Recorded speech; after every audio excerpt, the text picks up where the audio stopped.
course. I look forward to discussing this more. Now, these are obviously improper redactions. And let me stop for a minute. I'm talking. No. I'm if they're talking. not privileged, Quiet. Don't yell at me. If they're not Mr. Chairman, would you stop the clock? This is on your privileged- time. It's not on Mr. If they're Goldman. not Even though privileged, you used your if we review improper them and they're not- redactions you'll like my answer. to If we continue review them to and they're not protect privileged, Donald Time belongs to the we member. will be happy to release them. We'll after stop the review. clock. We'll stop the clock. Time belongs to the member. Go ahead. Even though you used improper redactions to... What we are seeing today is the absolute disintegration of the American justice system, right before our eyes. This isn't just a hearing, it's a high-stakes autopsy of the Department of Justice. We're witnessing a masterclass in deflection, where the shield of privilege is being used to protect the powerful, while the sword of exposure is being turned against the most vulnerable.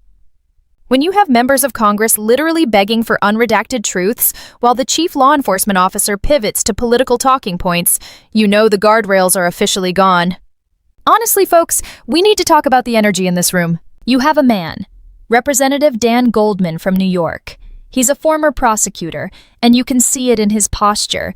He's leaning in, he's got the receipts, and he is surgically dismantling the DOJ's excuses.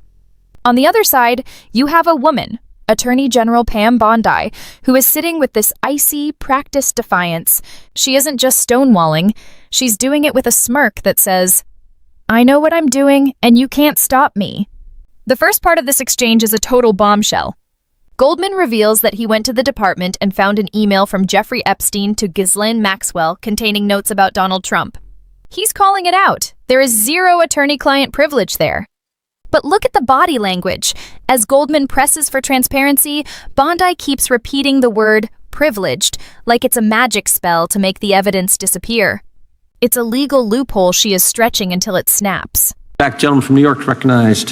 Thank you, Mr. Chairman. Ms. Bondi, I went over to the department yesterday for a couple of hours to review some of the unredacted materials. And I am looking forward to your detailed explanation for why you have withheld almost half of the documents, which is required by the bill.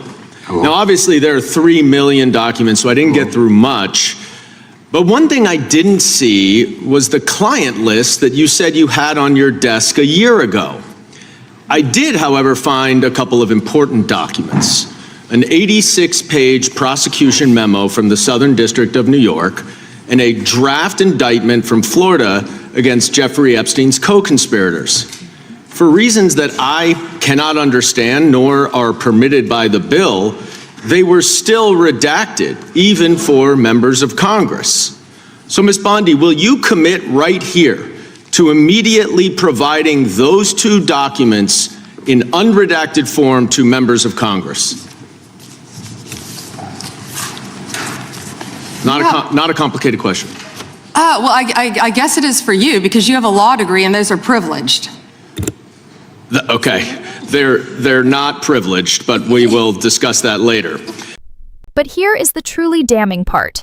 Goldman points out that while the DOJ was busy protecting these powerful names with redactions, they failed to redact the personal identification of the survivors.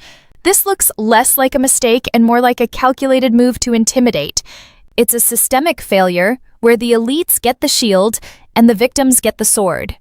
Wait and continue watching the video to see how this unfolds. Because when the victims actually stand up in that room, the narrative the DOJ has been spinning completely falls apart.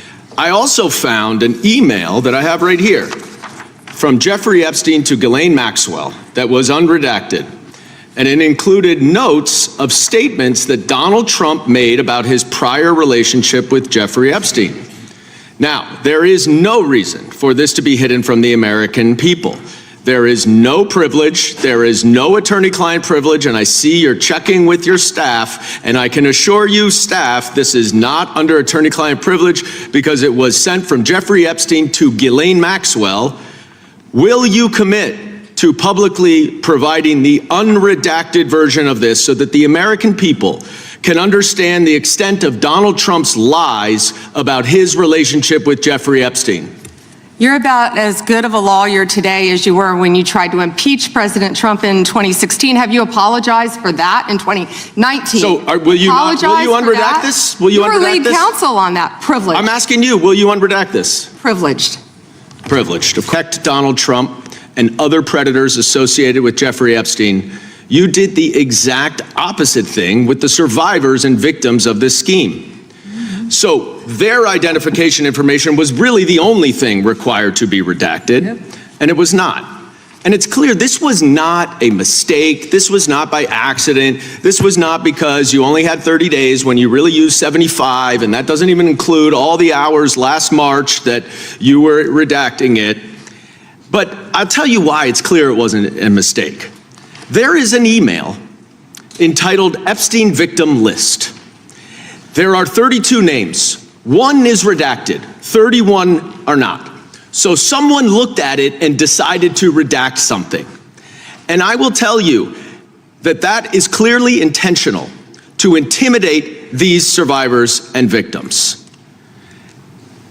Now, in an interview last week... How will you tell me that's intentional? In an interview last week, Deputy Attorney General Todd Blanche... You can't go off script. ...said that any victim that wants to speak with the department has done so, hopefully. Well, thanks to the incredibly brave people sitting here behind you, we can actually ask them if that's true. Now, would the survivors and victims who are here please stand up one more time? Just by show of hands, how many of you or your loved ones actually have met with the Department of Justice and provided testimony and evidence? None.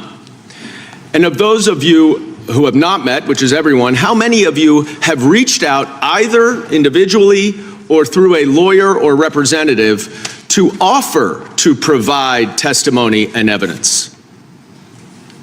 All of them. And of those of you, all of you who have reached out, how many of you were denied or ignored by the Department of Justice? All of them.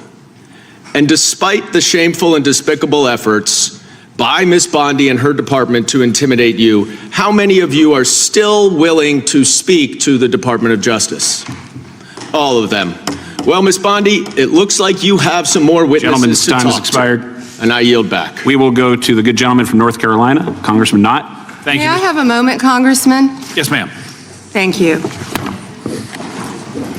Here we go. Here's the photograph. This is why he wanted to repeat everything that had been said previously on Epstein.